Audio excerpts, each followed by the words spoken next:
Langit pantai Serang menjingga muram, seperti luka lama yang menganga di cakrawala. Ombak pecah pelan di karang-karang basah, membawa angin laut yang asin dan lembab. Raffi Reksobumi berdiri di ujung pasir hitam, joran pancing di tangannya menganggur sejak beberapa menit terakhir. Ada yang mengganggu pikirannya sore ini, dan bukan karena umpan tak disambar. Ia mendengarnya, pelan, nyaris seperti helaan napas, tangisan. Suara seorang perempuan, tercekat dan lirih, seolah datang dari tempat yang terlalu jauh, namun terasa sangat dekat. Raffi menegakkan tubuhnya. Udara mendadak terasa lebih dingin. Ia menoleh ke kiri, ke arah karang tua yang menjulang seperti rahang raksasa, lalu ke kanan, ke semak pantai yang bergetar pelan meski angin berhenti berembus. Jantungnya mulai berdetak cepat. Ini bukan suara yang biasa ia dengar saat memancing sendirian. Bukan debur ombak. Bukan burung camar. Tangisan itu nyata. Dan ia tahu betul, pantai Serang tidak pernah menyimpan suara manusia saat senja menjelang. Dengan langkah berat dan waspada, Raffi mendekat ke arah karang. Setiap langkahnya terasa menusuk pasir dingin, seperti menjejak nisan-nisan tak kasat mata. Semakin dekat, tangisan itu semakin terdengar putus asa, memohon, sesekali berubah menjadi desah yang menggema entah dari mana. Raffi berhenti melangkah. Di bawah bayang karang, tersembunyi di balik semak liar dan ranting patah, ia melihat sesuatu. Sebuah batu, mirip nisan, menancap miring di pasir. Batu itu tua, permukaannya retak-retak seperti kulit mati. Tulisan yang nyaris hilang tergores di sana, huruf Jawa kuno, tak terbaca utuh. Dan entah dari mana datangnya, aroma melati menyengat hidungnya, menusuk seperti dupa yang terbakar di ruang tertutup. Raffi menelan ludah. Udara di sekelilingnya berubah, hening namun berat. Ia merasa diawasi, seperti ribuan mata tak kasat mata memperhatikan dari sela-sela angin. Ia melangkah mundur. Namun saat itu juga, suara tangisan berubah, menjadi bisikan. Pelan, tapi begitu jelas, seolah langsung merambat ke telinganya. Temani aku, jangan pulang. Raffi membeku. Laut yang tadinya mengalun damai kini seperti diam. Hanya desir pasir yang terdengar, saat kaki seseorang, atau sesuatu, bergerak di belakangnya. Ia berbalik cepat, namun tak ada siapapun. Hanya jejak samar di pasir basah, seperti bekas tapak kaki kecil yang baru saja terinjak. Tapi jejak itu aneh. Jari-jari kakinya terlalu panjang. Tidak alami. Seolah milik sesuatu yang mencoba meniru bentuk manusia, tapi gagal. Raffi terengah. Matanya menyapu garis pantai yang mulai ditelan kelam. Ombak yang semula tenang kini terdengar ganjil, tidak lagi ritmis, melainkan seperti erangan yang ditarik dari perut bumi.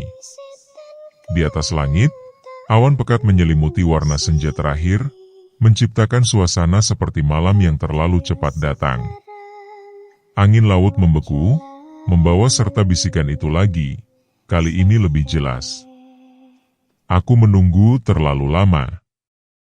Tubuh Raffi terasa dingin, bukan karena cuaca, tapi karena ketakutan yang menjalar dari dalam. Ia melangkah mundur, hampir tersandung akar semak yang mencuat dari pasir. Batu nisan tua itu kini tampak lebih kelam, lebih nyata, dan di sekelilingnya pasir seperti basah oleh air, bukan air laut, melainkan cairan kemerahan yang perlahan mengalir dari balik batu. Ini gila, desis Raffi. Ia memaksa diri berbalik dan berjalan cepat menuju motornya, yang diparkir tak jauh dari warung tutup. Namun langkahnya melambat saat telinganya menangkap suara baru. Suara langkah kaki di pasir, mengikuti dari belakang, menjaga jarak. Tidak berlari. Tidak terburu-buru. Hanya mengikuti. Seperti bayangan yang sabar. Ketika ia menoleh lagi, pantai di belakangnya tampak berbeda. Lebih panjang. Lebih sepi. Seakan-akan ia telah berjalan jauh, tapi tetap berada di tempat yang sama. Dan di ujung karang, ia melihat sosok. Berdiri diam. Rambut panjang menutupi wajahnya. Gaun putihnya kotor, kuyup, dan ujungnya tampak seperti terendam darah. Sosok itu tidak bergerak, tapi angin meniup rambutnya pelan, mengungkap sebagian wajah pucat dengan mata kosong, memandang lurus padanya. Tanpa suara, sosok itu mengangkat tangan, mengisyaratkan sesuatu. Ia melambai, meminta Raffi untuk mendekat. Raffi berdiri membatu, kakinya seakan tertanam di pasir dingin. Isyarat itu sederhana, sebuah undangan hening, namun terasa seperti sumpah maut yang tak bisa ditolak. Hatinya menjerit agar lari, tapi tubuhnya tak mau bergerak. Matanya terikat pada sosok itu, seolah waktu membeku di antara mereka. Lalu, sosok itu mulai berjalan mundur, perlahan menyusuri tepi pantai, menuju arah nisan tua di balik karang. Setiap langkahnya tidak meninggalkan jejak, seolah tubuhnya tak benar-benar menyentuh dunia ini. Raffi merasa seperti ditarik benang halus yang tak terlihat. Bukan karena ingin tahu, tapi karena ada yang memaksanya, memanggil dari dalam pikirannya. Ia akhirnya mengikuti, langkah demi langkah, hingga tiba kembali di dekat batu nisan itu. Dan di sanalah sosok itu berhenti, berjongkok di samping nisan, lalu menghilang seperti kabut yang ditiup angin. Tapi jejaknya tetap ada. Pasir menjadi merah, basah, dan di tengahnya kini tampak seikat bunga melati kering yang baru saja muncul entah dari mana. Raffi menunduk. Sesuatu berkilat kecil di antara bunga, sebuah liontin perak, bundar, dengan huruf S terukir samar di permukaannya. Tangannya gemetar saat memungut liontin itu. Ketika disentuh, kilasan bayangan menyentak matanya. Seorang gadis menangis di bawah hujan, berlari ke arah laut sambil memanggil nama yang terputus-putus. Di belakangnya, sesosok lelaki berdiri diam di atas tebing, tak beranjak, lalu membalikkan badan dan pergi, meninggalkannya. Raffi terhuyung mundur, matanya buram. Ia tahu kilasan itu bukan halusinasi. Itu semacam ingatan, bukan miliknya, tapi milik arwah yang tadi menatapnya. "Siapa kau?" gumamnya lirih. Angin malam menjawab dalam bisikan parau, lirih dan mengandung ratapan. "Sri?" Raffi mendongak. Nama itu menyelinap ke dalam benaknya, seperti mantera. Nama yang ditelan laut, dikubur waktu, dan dilupakan penduduk desa. Dan kini, gadis bernama Sri itu memanggil kembali, menginginkan sesuatu yang belum selesai. Nama itu terasa panas di lidahnya, seperti tidak seharusnya diucapkan manusia lagi. Raffi berdiri dengan jantung berdegup liar, liontin perak masih tergenggam erat dalam tangannya. Ia berjalan cepat menuju motornya yang sudah dikelilingi kabut tipis, menyisakan jejak pasir yang kembali mengering seolah kejadian tadi tidak pernah ada. Malam itu, Raffi tidak bisa tidur. Suara ombak seperti bergema di kepalanya. Dalam gelap kamarnya, ia merasa seolah ada seseorang berdiri di sudut ruangan, diam dan mengawasi. Dan tepat pukul 3 pagi, liontin yang ia letakkan di meja bergetar pelan, lalu terbuka dengan sendirinya. Di dalamnya ada foto kecil, usang dan buram. Foto seorang gadis muda tersenyum samar, mengenakan gaun putih. Di balik foto itu, tertulis dengan tinta pudar, Sri Wulandari 1983. Besok paginya, Raffi kembali ke pantai Serang. Tapi kali ini bukan untuk memancing. Ia berjalan menuju warung kopi tua yang sering ia lewati, tempat para nelayan dan warga lokal biasa berkumpul. Ia menyodorkan liontin itu kepada Pak Karso, seorang pria sepuh dengan sorot mata tajam, yang pernah menjadi nelayan di era 80-an. Begitu melihat liontin itu, wajah Pak Karso langsung pucat. Tangannya yang memegang cangkir gemetar, dan ia memutar wajah seolah hendak meludahkan sesuatu dari mulutnya. "Dari mana kau dapat ini?" tanyanya dengan suara serak. Raffi tak langsung menjawab. Ia tahu, ada hal yang tak boleh dikatakan sembarangan di desa pesisir seperti ini. "Aku menemukannya di dekat karang saat senja. Ada batu nisan di sana, dan suara tangisan." Pak Karso berdiri. "Hus! Jangan sebut-sebut itu saat matahari masih tinggi," bisiknya tajam. Ia memandang ke sekeliling sejenak, memastikan tak ada yang menguping. "Kalau kau sudah dengar tangisannya, berarti kau telah dipanggil. Jangan kembali ke sana. Jangan cari dia lagi." "Siapa dia?" desak Raffi. "Sri Wulandari." Pak Karso memejamkan mata. Bibirnya bergetar. "Dia bukan lagi manusia," bisiknya, seperti sedang mengakui dosa besar. "Dulu, dia gadis paling cantik di kampung sini. Tapi dicampakkan lelaki dari kota, dan bunuh diri di pantai. Tubuhnya tak pernah ditemukan. Hanya sepasang sandal dan kain putih yang tertinggal di tepi laut, tepat saat purnama." Raffi merinding.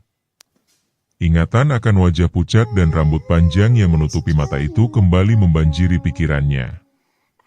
Dan sejak itu, lanjut Pak Karso pelan, setiap senja, ia menangis. Memanggil siapa saja yang mau menemaninya mati. Raffi menelan ludah. Kata-kata Pak Karso terpatri dalam pikirannya, bergetar bersama desiran angin laut yang terasa lebih dingin dari biasanya. Tapi peringatan itulah, justru ia semakin terdorong. Ada dorongan tak kasat mata yang menggiringnya kembali ke tempat itu. Entah karena rasa ingin tahu atau karena sesuatu dari balik dunia ini memang memanggilnya. Dan senja itu, meski langit mendung dan angin lebih menusuk dari hari-hari sebelumnya, ia kembali berdiri di pasir pantai Serang. Kali ini tanpa joran, tanpa umpan, tanpa alasan selain satu, ia harus tahu apa yang Sri inginkan. Batu nisan tua masih tertanam di tempatnya, namun kali ini dikelilingi garis lingkaran kecil dari kerikil dan bunga melati layu. Langit mulai meremang. Ombak seperti berlari menjauh dari pantai, meninggalkan pasir yang retak-retak. Raffi melangkah pelan ke arah nisan. Liontin masih di sakunya, dan ia merasa benda itu berdenyut seperti jantung kedua. Aroma melati mulai tercium, lebih kuat, lebih menusuk. Hembusan angin membawa bisikan samar, tak hanya satu, tapi banyak. "Jangan kembali. Jangan buka jalannya." Raffi berhenti. Tiba-tiba pasir di sekelilingnya bergerak pelan, seperti sesuatu yang hidup di bawah permukaan. Dan dari balik kabut senja, sosok itu kembali muncul, Sri. Ia tidak lagi berdiri jauh. Kini hanya berjarak 5 langkah. Matanya terlihat jelas, hitam legam, cekung, dan basah seperti genangan air. Wajahnya pucat memar, dengan gurat-gurat luka di leher yang tak semestinya. Raffi ingin mundur, tapi kakinya tak bisa digerakkan. "Kenapa kau terus datang?" Suara Sri serak, seperti berasal dari kerongkongan yang penuh air. "Kenapa kau memanggilku dengan namaku?" Raffi tak bisa menjawab. Liontin di sakunya terasa membakar. "Aku sudah menunggu, terlalu lama," bisik Sri. "Sekarang, kau harus menunggu gantian." Dalam sekejap, Angin meledak dari arah laut. Pasir beterbangan, dan langit berubah kelam pekat. Ombak naik seperti hendak menerkam. Raffi terjatuh, dan saat ia mencoba bangkit, ia sudah tidak berada di pantai. Ia berdiri di ruang gelap, lembab, tanpa batas, dikelilingi suara-suara tangisan. Suara-suara perempuan. Lirih. Putus asa. Menggerogoti pikirannya dari segala arah. Tinggal bersamaku. Temani aku. Jangan pulang. Raffi merasa tubuhnya perlahan kehilangan batas. Dingin menggigit tulangnya, suara-suara itu menjalari pikirannya seperti akar yang menyusup ke dalam otaknya. Ia tak bisa menjerit. Tak bisa melawan. Ia merasa akan lenyap, dan menjadi salah satu dari mereka. Namun di saat terakhir, dari dalam sakunya, liontin itu menyala. Tidak sekadar terang, tapi hangat. Hangat seperti pelukan ibunya, seperti matahari pertama di desa kelahirannya. Seketika, semua wajah-wajah suram itu mundur, menjauh, meredup. Sri pun ikut mundur, tapi matanya tidak marah, tidak sedih. Ia tampak tenang. Kau bukan milik kami, bisiknya pelan. Tapi kau bisa mendengar kami. Raffi terhuyung. Ruang gelap itu mulai memudar, berganti kabut yang surut pelan, lalu suara ombak, pasir di telapak tangan, cahaya matahari menyentuh matanya. Ia terbangun di tepi pantai Serang. Basah kuyup, tubuh menggigil, namun sadar sepenuhnya. Langit sudah terang. Nisan yang kemarin dilihat, hilang. Tapi liontin itu masih ada di tangannya. Retak, ya, tapi kini berisi satu foto baru. Bukan hanya Sri, tapi wajah-wajah lain yang sempat ia lihat di dunia kelam tadi. Wajah-wajah yang terlupakan. Yang mati dalam sepi. Raffi berdiri. Pandangannya menatap garis laut yang tenang. Tapi jiwanya tidak lagi sama. Sejak malam itu, Raffi mulai sering mendengar bisikan di tempat-tempat yang tak seharusnya. Bukan hanya di pantai. Kadang di kamar kos yang sunyi. Kadang di toilet SPBU tengah malam. Kadang di rumah kosong yang ia lewati saat perjalanan pulang. Bisikan lirih. Suara tangis. Atau hanya satu kata yang berulang. Tolong. Ia sadar, sejak kejadian itu, ia telah berubah. Ia telah melihat sisi dunia yang tidak semua orang bisa lihat. Dan mereka, para arwah gentayangan, mengetahui hal itu. Mereka mendatangi Raffi bukan untuk menyakitinya, tapi karena mereka percaya ia bisa mendengar. Mereka ingin cerita mereka didengar.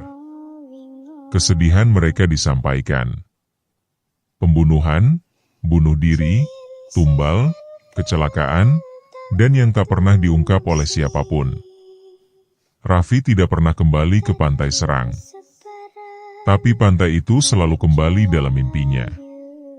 Dan setiap malam bulan mati, suara Sri kembali mengunjunginya. Tidak lagi meratap, tapi berbisik. Kau mendengar kami, dan itu cukup. Setiap senja, laut tidak hanya menelan matahari. Di tempat-tempat sunyi seperti pantai Serang, laut juga menyimpan tangisan dari mereka yang ditinggal. Mungkin Sri hanya satu dari banyak jiwa yang pernah mencintai dan dikhianati waktu. Mungkin ia hanya ingin dikenang, bukan dilupakan. Karena pada akhirnya, bukan kematian yang paling menakutkan, tapi kesepian yang abadi. Jika kamu pernah merasa mendengar bisikan saat senja, atau mencium bau melati tanpa alasan, mungkin kamu pun sedang dipanggil. Jangan abaikan suara yang tak kasat telinga.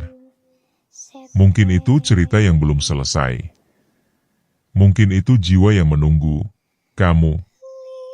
Terima kasih sudah menonton kisah horor ini sampai akhir. Kalau kamu merasa cerita ini menegangkan, menyentuh, atau bahkan bikin merinding, bantu kami dengan klik subscribe agar tidak tertinggal cerita horor kami berikutnya. Tekan like kalau kamu suka atmosfernya. Dan tulis di kolom komentar. Pernahkah kamu merasakan kehadiran yang tak terlihat di tempat yang sepi? Sampai jumpa di kisah berikutnya, di mana batas antara dunia nyata dan dunia arwah mulai kabur.